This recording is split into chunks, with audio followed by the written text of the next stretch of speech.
Imagine you click on a YouTube video late at night, looking for something that cuts through the noise of political spin and reveals the deeper layers beneath the headlines. You start watching, and you hear a question that stops you in your tracks. Is America on the verge of repeating its past missteps in foreign policy and internal political gamesmanship, or are we witnessing something truly new and perilous? This is the kind of opening hook that draws viewers in, and it's precisely the kind of tension we need to understand when examining the complicated love-hate dynamic between outgoing Senate Republican leader Mitch McConnell and Donald Trump. At first glance, you might see their relationship as a simple rivalry between two powerful Republican figures. One, a longtime Washington insider who understands the Senate's arcane rules and power structures. The other, a disruptive outsider who bulldozed through tradition. But as we dig deeper, the story reveals a tangle of mutual resentments, shifting alliances and transactional loyalties, all set against the backdrop of a Republican Party struggling to define itself in a rapidly changing political landscape. Let's lay it out quickly before we go further. McConnell and Trump are two titans of the GOP who appear locked in a perpetual cycle of denunciation and reluctant cooperation.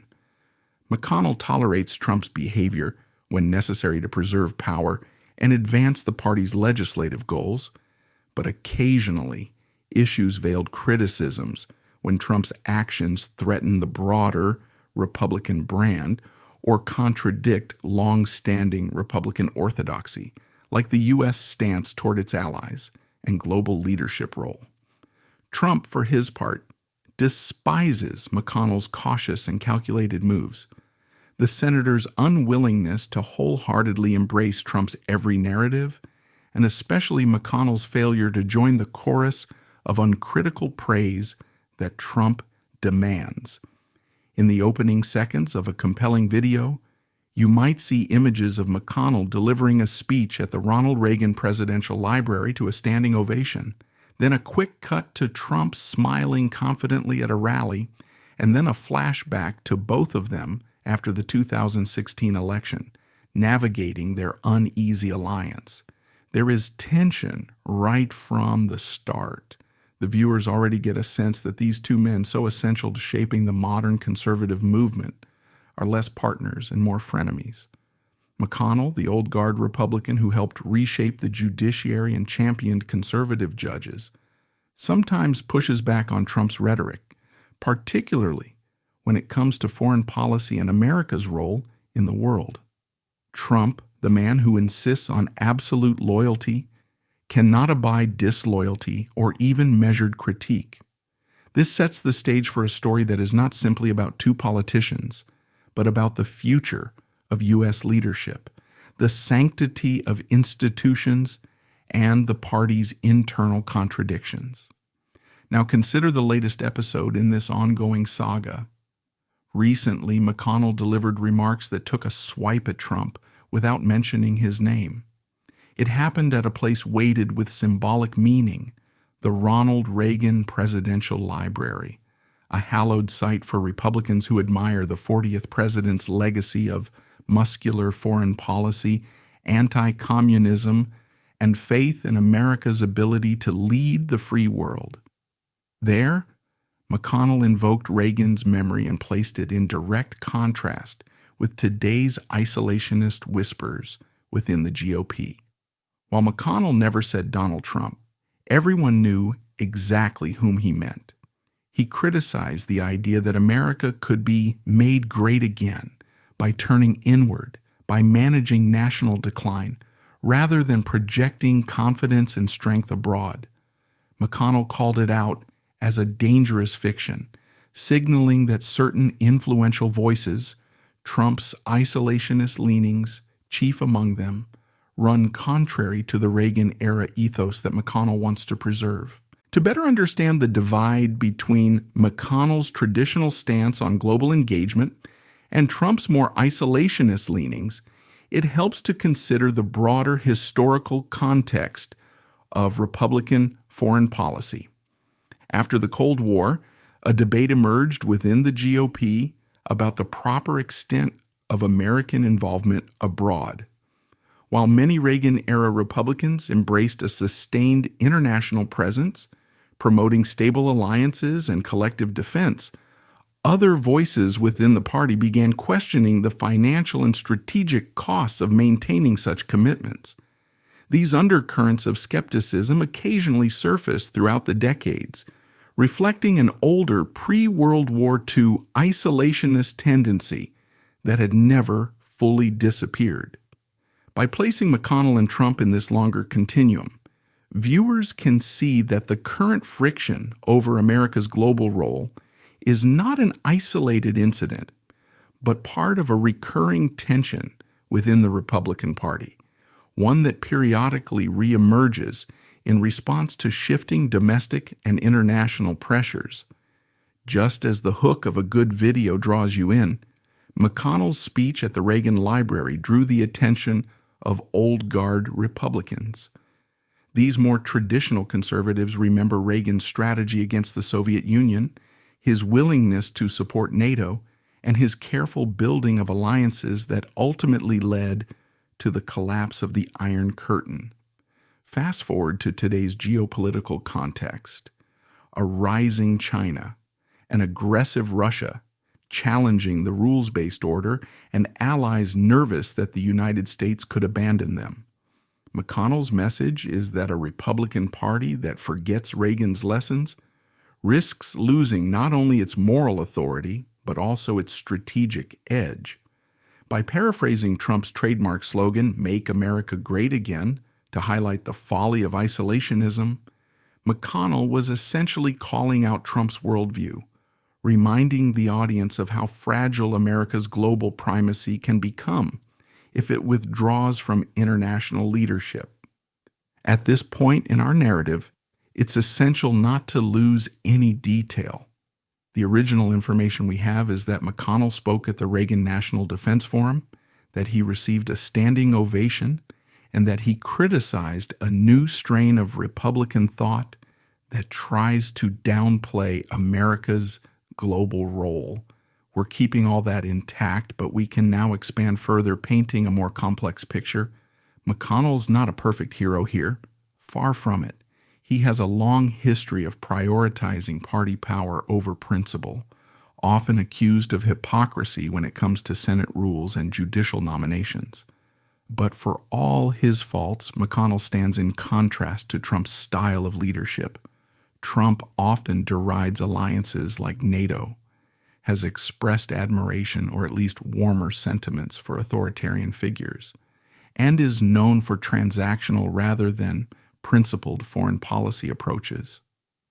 McConnell's speech suggests that some Republicans still value the old principles of deterrence, collective defense, and stable partnerships. The question is, will they have the courage to stand up to Trump's influence, or will they, as has happened so many times in the past, simply fall in line? Remember that famous saying, Democrats fall in love, Republicans fall in line. In recent years, the Republican Party has seemed to revolve around Trump, even when he strays far from historical conservative principles. The tension between McConnell and Trump thus becomes a microcosm of a larger fight. Is the party going to remain tethered to the Reagan model of global engagement, or will it embrace Trump's more inward-looking nationalist approach? As McConnell alluded to in his speech, influential voices are forgetting the lessons of the Cold War. These lessons taught Republicans that American strength is not merely about having a strong military, but also about maintaining alliances, promoting democratic values, and standing against expansionist authoritarian regimes. Trump's rhetoric about managing decline is something McConnell wants to reject forcefully. In the Politico article that originally covered McConnell's speech, we see how he carefully crafts his words. He mentions the very institutions and partnerships that America has spent decades building, from NATO to bilateral and multilateral alliances throughout the Indo-Pacific. He laments that some within the GOP question America's central role in these alliances. To the historically minded viewer, Reagan's fight against Soviet expansion and the careful construction of the liberal international order becomes a critical point of reference. McConnell is basically saying, don't let Trump's simplistic slogan lead you to forget that it was engaged global leadership that helped America prevail in the Cold War and become the preeminent global power.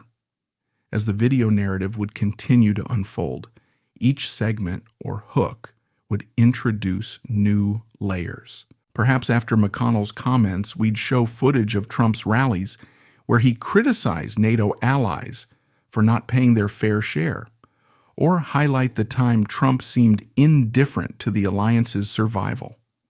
Then we might pivot back to McConnell, recalling the impeachment proceedings after January 6, 2021, when McConnell had a chance to vote to convict Trump and bar him from holding office again. He didn't do it. Instead, he justified his refusal by claiming Trump was already out of office and that the Department of Justice could handle it. McConnell's stance infuriated Democrats and puzzled many who wondered if the senator really wanted to be rid of Trump's influence. After all, if McConnell had rallied a handful more Republicans to vote for conviction, Trump would have been sidelined from future elections. Instead, Trump remains a formidable force, and McConnell's words, while stinging, might not carry enough weight to shift the party's base away from Trump's orbit. Viewers who care about the deeper narrative might wonder why McConnell, if he's so distressed by Trump's worldview, didn't take the shot when he had it. The truth is that McConnell's political calculations often revolve around maintaining Republican power rather than championing any moral standard. He condemns Trump when it's safe to do so, usually in front of an audience that appreciates the old order.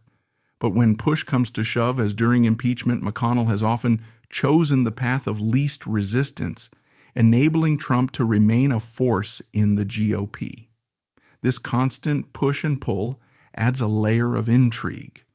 What we see publicly is a nuanced dance, McConnell criticizing Trump in subtle ways, then backing down when Trump's political capital surges.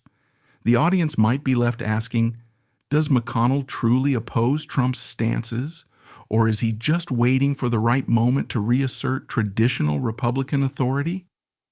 McConnell has played a pivotal role in reshaping the federal judiciary into a more conservative institution. Under Trump's presidency, McConnell facilitated the confirmation of 3 Supreme Court justices, Neil Gorsuch, Brett Kavanaugh, and Amy Coney Barrett, thus solidifying a 6-3 conservative majority on the court. This shift could affect American law for generations, influencing decisions on issues such as reproductive rights, executive power, voting laws, and the balance of federal versus state authority. McConnell's iron-fisted approach to judicial appointments was no accident. He blocked Merrick Garland's Supreme Court nomination under President Obama, citing a rule he invented that you shouldn't confirm a Supreme Court justice in an election year. Then he promptly broke this rule in 2020 when Justice Ruth Bader Ginsburg died weeks before the election, rushing Amy Coney Barrett's confirmation through at a record pace. This hypocrisy revealed McConnell's willingness to bend or break norms to achieve conservative ends. So when McConnell complains about the politicization of the judiciary by judges who refuse to retire under a Republican presidency, it rings hollow. He has openly embraced political maneuvering in judicial matters, and now he pretends to be shocked when others play the game. They announced plans to retire under the assumption that a Democrat would nominate their successors. But when the electoral outcome changed and Republicans seemed poised to wield power, these judges decided not to retire after all. To McConnell, this smacked of partisan behavior. To outside observers, it might seem like a strategic calculation made by judges, worried that their seats would fall into the hands of more conservative replacements who could shift the ideological balance on key issues. Is it ideal for judges to behave in a way that suggests political considerations? Probably not. But the judiciary has been politicized for decades, and McConnell himself has done more than most to accelerate this trend. From the Biden rule to the Garland blockade, from quietly reshaping the lower courts to openly celebrating the confirmation of young, ideologically reliable judges, McConnell has set precedents that encourage this very sort of maneuver. If we zoom out even further, placing these events in a broader context, the tension between McConnell and Trump is also a story about how parties evolve and fracture. Republican voters today are a coalition including old-school Reagan Republicans, libertarians, social conservatives, and a populist nationalist wing energized by Trump. McConnell tries to hold the coalition together through pragmatic deal-making, clever rule manipulation, and disciplined messaging. Trump, on the other hand, seeks to command loyalty through sheer force of personality, rallying crowds, attacking critics on social media, and stoking resentments. As America's demographics shift and new economic challenges arise, these tensions over foreign policy, alliances, and America's place in the world become proxy battles for what it means to be a Republican now versus a generation ago. Throughout U.S. history, the Republican Party has navigated major ideological shifts. After World War II, Republicans like Senator Arthur Vandenberg moved from isolationism to internationalism, ultimately supporting the creation of NATO and the Marshall Plan. Ronald Reagan's approach during the Cold War built on this legacy, championing freedom abroad and supporting dissidents behind the Iron Curtain. That GOP saw America as a city on a hill, leading by example and working through alliances to contain threats like the Soviet Union. Trump's approach to foreign affairs is different. He tends to see alliances as business transactions rather than strategic partnerships, demands immediate payoffs, and places less emphasis on long-term strategic interests. McConnell's recent comments at the Reagan Library highlight this clash. The old guard warning that turning inward and managing decline is not how you make America great, but how you lose the greatness built over decades. It notes that the Senate Intelligence Committee, under Republican leadership, confirmed certain contacts between Trump's associates and Russian figures, contradicting Trump's claims that it was all a hoax. McConnell, for the most part, tried to stay out of the fray, letting Trump deal with the fallout and focusing on judicial appointments and tax cuts. But the lingering questions about foreign interference in U.S. elections and the extent to which Trump might be influenced by foreign autocrats cast a long shadow over the Republican Party's foreign policy identity.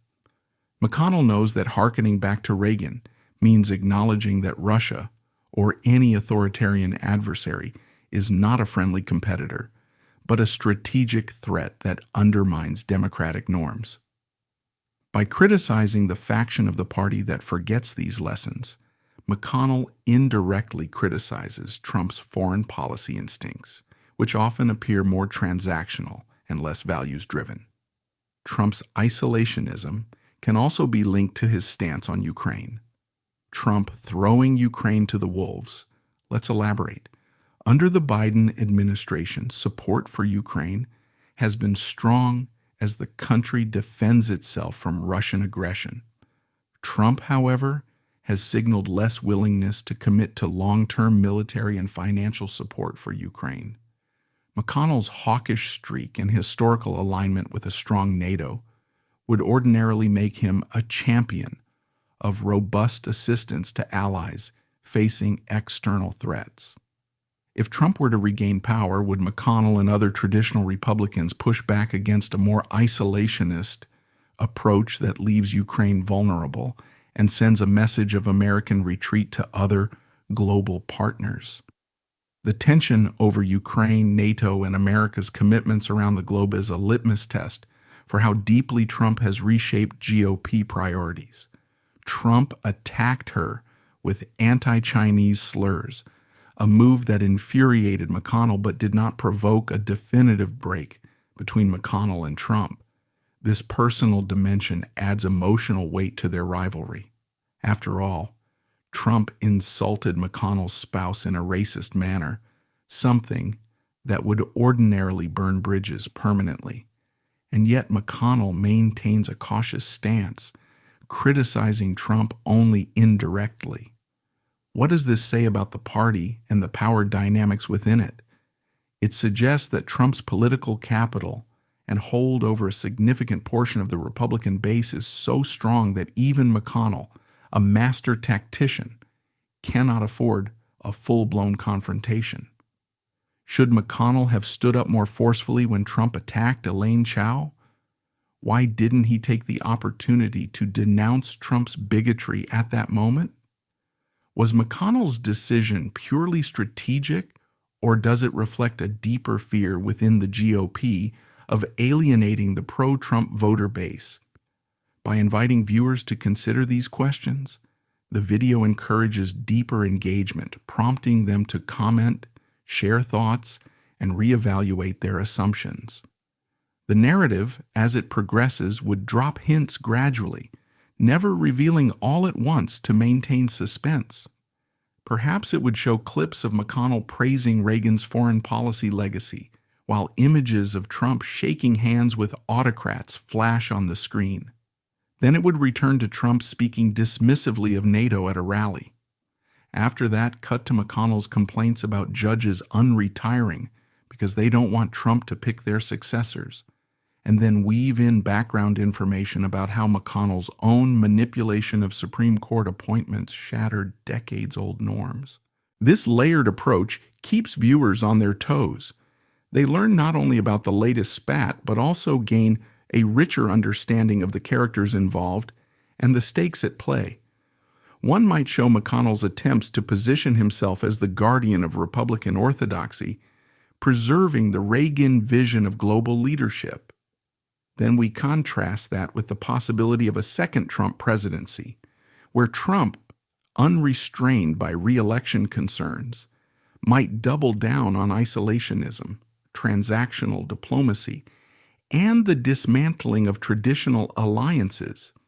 Will McConnell find himself once again caught between his private reservations and public acquiescence? Will other Republican senators break ranks and follow McConnell's warning call, or will they, true to the adage, fall in line once more? The rise of China as an economic and military competitor, ongoing tensions in the South China Sea, North Korean nuclear ambitions, Iran's regional influence, and Russia's continuous attempts to destabilize neighbors and Western democracies. In each of these contexts, a coherent American foreign policy, supported by stable alliances, matters greatly. McConnell's speech suggests he understands this, while Trump's track record suggests he might downplay such commitments in favor of quick wins or isolationist rhetoric. The viewers are left pondering. If Trump returns to power, will we see a reemergence of the America First doctrine that sidelines allies and empowers adversaries? Or will figures like McConnell find a way to steer the GOP back toward its more traditional stance? Instead of concluding definitively, the video might say, as the Republican Party stands at a crossroads, the relationship between Mitch McConnell and Donald Trump offers a window into the soul of the GOP itself. Will they continue down a path that questions America's global leadership, or will they rediscover the principles that guided them through the Cold War and beyond? The world, our allies, and American voters are all watching closely. Then, as the visuals fade, viewers are encouraged to reflect, comment, and perhaps anticipate future videos covering developments in the ongoing power struggle within the Republican Party. Dave Ehrenberg, a state attorney for Palm Beach County known as the Florida Lawman, references his platform, the Midas Touch Network, a progressive-leaning outlet, and how they are covering these stories. We do not remove this information. Instead, we can incorporate it organically, describing how Ehrenberg and the Midas Touch Network highlight stories and angles not always covered by mainstream media. Ehrenberg mentions that Democrats fall in love and Republicans fall in line. He also brings up how McConnell's position on judges and political maneuvering appears hypocritical in light of his past actions. We keep all of that and enlarge the context. The politicization of the judiciary has been decades in the making, and McConnell's maneuvers have contributed significantly to this problem. Judges now game the timing of their retirements. Some might consider this a necessary defense mechanism to prevent a radical shift in the courts, while others see it as a worrying sign that the judiciary is losing its veneer of neutrality.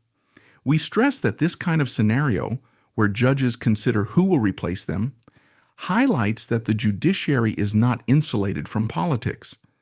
McConnell complains about it, but cannot credibly claim he is innocent in fostering these conditions.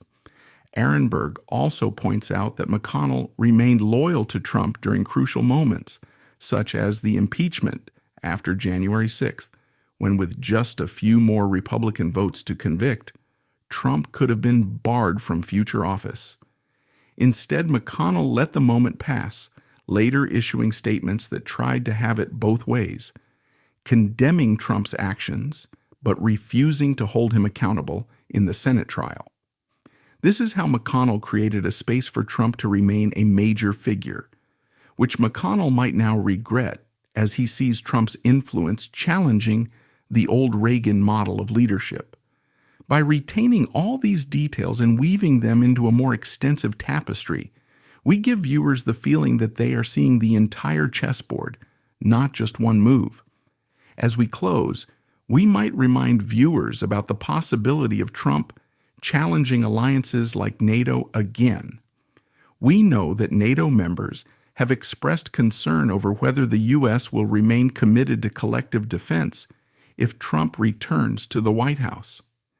We can link this worry to McConnell's admonitions at the Reagan Library. Allies in Europe after the tumultuous Trump years began to explore strategic autonomy, considering how they might defend themselves if America steps back.